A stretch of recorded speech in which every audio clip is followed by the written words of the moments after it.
जनसत्ता संपादकीय गति 100 शब्द प्रति मिनट। Be ready. 3, 2, 1 स्टार्ट। हाल में दिल्ली पुलिस की साइबर अपराध शाखा ने बाल यौन शोषण सामग्री के खिलाफ बड़ा अभियान ऑपरेशन मासूम चलाकर 36 घंटे के भीतर 95 लोगों को गिरफ्तार किया। स्टॉप। इससे यह पता चलता है कि बच्चों के यौन शोषण और अश्लील सामग्री का धंधा किस तेजी से पैर पसार चुका है। गूगल के अलावा व्हाट्सएप, फेसबुक, इंस्टाग्राम जैसे सोशल मीडिया पर भी बाल यौन शोषण से जुड़ी सामग्री की भरमार समाज और सरकार के लिए गंभीर चिंता का विषय बन गई है। स्टॉप। जाहिर है बच्चों के खिलाफ होने वाले अपराध तेजी से बढ़ रहे हैं। दिल्ली पुलिस ने यह कार्रवाई राष्ट्रीय अपराध रिकॉर्ड ब्यूरो NCRB से मिली सूचनाओं के आधार पर की थी। स्टॉप। NCRB का NCMEC national centre for missing and exploited children नामक एक संगठन के साथ करार है जो सोशल मीडिया पर बारीकी से नज़र रखता है और बच्चों के यौन शोषण व अश्लील गतिविधियों को चिन्हित कर IP इंटरनेट प्रोटोकॉल पते की मदद से संबंधित व्यक्तियों तक पहुंचाता है और NCRB को इसकी सूचना देता है। स्टॉप। NCRB इसकी सूचना पुलिस को देता है ताकि अपराधियों तक पहुंचा जा सके। पैरा।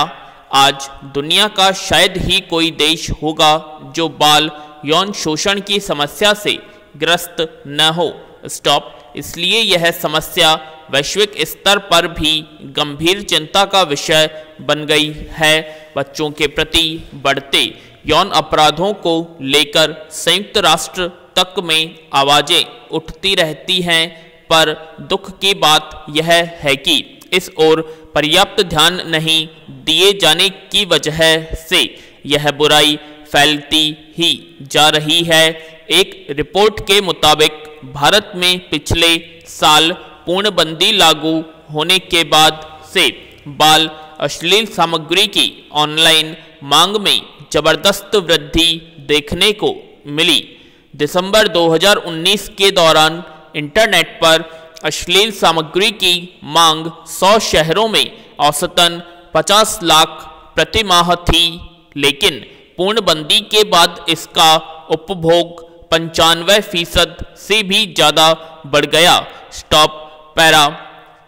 न्यूयॉर्क टाइम्स की एक रिपोर्ट के अनुसार पिछले साल इंटरनेट पर बाल यौन शोषण से संबंधित करीब 2 करोड़ मामले सामने आए। इसके शिकार पीड़ित बच्चों में हालांकि लड़के और लड़कियां दोनों ही हैं, लेकिन इनमें लड़कियों का अनुपात काफ़ी ज़्यादा होता है। इंटरपोल के आंकड़ों के अनुसार भारत में 2017 से 2020 के बीच 3 वर्षों में ऑनलाइन बाल यौन शोषण के 24 लाख से ज़्यादा मामले सामने आए थे, जिनमें से 80% पीड़ित 14 साल से कम उम्र की लड़कियां थी। स्टॉप। हालांकि बाल यौन शोषण से निपटने में इंटरपोल काफ़ी सक्रिय है। पिछले कुछ महीनों में इंटरपोल और इंटरनेट वॉच फाउंडेशन की मदद से केंद्र सरकार को बच्चों से जुड़ी अश्लील सामग्री वाली 3,500 से भी ज़्यादा वेबसाइटों को बंद करने में सफलता मिली थी, लेकिन इसके बावजूद इंटरपोल के डाटा से स्पष्ट है कि ऑनलाइन बाल यौन शोषण सामग्री और उसके ग्राहक तेजी से बढ़ रहे हैं। स्टॉप। पैरा। NCRB के मुताबिक वर्ष 2019 की तुलना में 2020 में यौन उत्पीड़न को चित्रित करने वाली सामग्री में प्रकाशन एवं प्रसारण में करीब 5 गुना वृद्धि हुई। बाल यौन शोषण के मामले भी तेजी से बढ़ रहे हैं। नासूर बनती इस समस्या के मद्देनज़र दिल्ली पुलिस की कार्रवाई से कुछ ही दिनों पहले सीबीआई ने भी बड़ी कार्रवाई करते हुए दिल्ली, उत्तर प्रदेश, हरियाणा, पंजाब, हिमाचल प्रदेश, राजस्थान, महाराष्ट्र, मध्य प्रदेश, छत्तीसगढ़, गुजरात, आंध्र प्रदेश, ओडिशा सहित राज्य और केंद्र शासित प्रदेशों के 77 स्थानों पर छापेमारी करते हुए कई लोगों को हिरासत में लिया था। स्टॉप।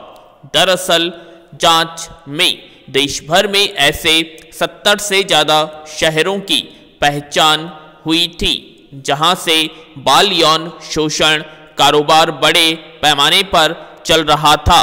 स्टॉप। सीबीआई जांच के दायरे में 50 से भी ज़्यादा ऐसे इंटरनेट मीडिया समूह थे जिनमें 5000 से भी अधिक अपराधी Pakistan, Bangladesh, Sri Lanka, Nigeria, Canada, America, Britain, Indonesia, सऊदी अरब, यमन, मिस्र आदि कई देशों में स्थित आरोपियों के साथ बाल शोषण सामग्री साझा कर रहे थे। स्टॉप। इनमें से कई समूह में विदेशी नागरिकों की भी संलिप्तता भी सामने आई और इनमें कम से कम 100 देशों के लोगों के शामिल होने का अंदेशा है। स्टॉप। पैरा। सोशल मीडिया या अन्य किसी माध्यम से साझा की गई अश्लील सामग्री के आधार पर इसे साझा करने वालों को भुगतान किया जाता है ताकि ऐसी सामग्री को ज़्यादा से ज़्यादा इंटरनेट मीडिया समूहों में साझा करने के लिए लोगों को प्रोत्साहित किया जा सके और बड़े पैमाने पर इसका प्रसार हो सके। इसलिए इस धंधे में लगे लोगों को पकड़ना और उनके खिलाफ कार्रवाई करना किसी भी कानून प्रवर्तन एजेंसी के लिए कम चुनौती भरा नहीं है। स्टॉप।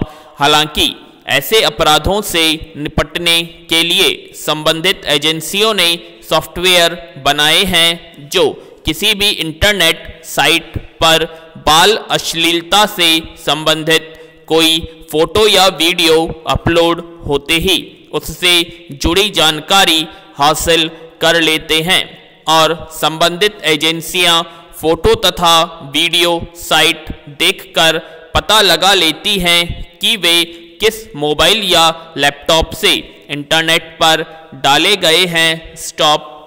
बाल यौन शोषण व अश्लील सामग्री मामलों में अपराध साबित हो जाने पर कम से कम 5 साल की सजा का प्रावधान है। स्टॉप। साथ ही दोषियों पर लाखों रुपए का जुर्माना भी किया जा सकता है, लेकिन आरोपी प्राय कानून दांव पेच से बच निकलते हैं। स्टॉप। सूचना प्रौद्योगिकी कानून 2000 की धारा 67 के तहत चाइल्ड पोर्नोग्राफी को अपराध घोषित करते हुए पहली बार यह अपराध करने के लिए 5 साल का कारावास और 10 लाख रुपए जुर्माना और उसके बाद भी अपराध करने पर 7 साल कारावास और 10 लाख के जुर्माने का प्रावधान किया गया था। स्टॉप। पॉक्सो अधिनियम अपराधों से बालकों का संरक्षण अधिनियम 2012 में भी बाल अश्लीलता के लिए कठोर दंड का प्रावधान है। स्टॉप। इस अधिनियम में बच्चों के यौन अंगों के चित्रण, वास्तविक अथवा नकली यौन गतिविधियों में बच्चे की भागीदारी और बच्चे के अभद्र या अनुचित चित्रण सहित किसी भी प्रकार के उपयोग को अपराध माना गया है। स्टॉप। पैरा। दरअसल अश्लील सामग्री के उपभोग की प्रवृत्ति बच्चों के प्रति बढ़ते अपराधों के एक बड़े कारण के रूप में सामने आई है। स्टॉप। ऐसी सामग्री देखने और खरीदने वाले लोग ज़्यादातर मामलों में मासूम बच्चों के साथ यौनाचार जैसे मामलों में लिप्त पाए गए हैं। स्टॉप। इसके लिए गरीब परिवारों के बच्चों की खरीद फरोख्त होती है। स्टॉप। बाल यौन शोषण का दायरा केवल बलात्कार अथवा गंभीर यौन आघात तक ही नहीं सिमटा है, बल्कि बच्चों को इरादतन यौनिक कृत्य दिखाना, गलत इरादे से छूना, अनुचित कामुक बातें करना, जबरन यौन कृत्य के लिए विवश करना, प्रलोभन देकर अश्लील तस्वीरें, वीडियो आदि बनाने जैसे कृत्य भी बाल अश्लीलता और यौन शोषण के दायरे में आते हैं।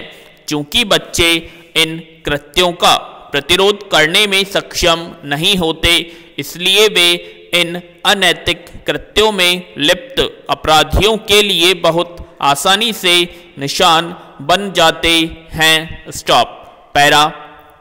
बाल यौन शोषण और दुर्व्यवहार के खिलाफ देश में 2012 में पारित यौन अपराध के खिलाफ बच्चों के संरक्षण कानून सहित व्यापक कानूनी ढांचा है और ऐसे मामलों की त्वरित सुनवाई के लिए विशेष अदालतों का भी प्रावधान है। स्टॉप।